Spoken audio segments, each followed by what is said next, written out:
This year, we've seen unprecedented funding cuts to global HIV/AIDS response programs. We at The Independent have seen the impact of that on the ground. For the last 8 months, we've been in places like Uganda, Zimbabwe, and Senegal. I personally met HIV-positive patients who were dying because they lost access to their medication.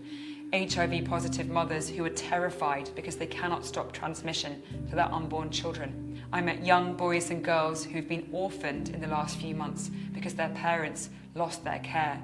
I shadowed clinics where medics were working for free with dwindling supplies, desperate to look after their patients. The world was on track to end the HIV/AIDS pandemic by 2030, according to the UN. Now, if the funding cuts remain in place, we could see in that same time frame millions of deaths and infections, and HIV medication-resistant strains more than double. Protecting what's left of the funding is more important now than ever, particularly as there are game-changing prevention tools which are now accessible and the UN says could bring infection rates down to zero. We are close to the finish line.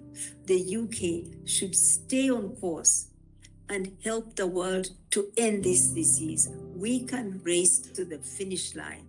We need the UK and other funders who have been consistent to stay there until we win the race. At The Independent this week, we're launching a petition calling on Keir Starmer and his government to protect what remains of British funding for HIV/AIDS programmes worldwide. As the UNAIDS chief said, we're so close to the finishing line. We just need to keep going to save lives.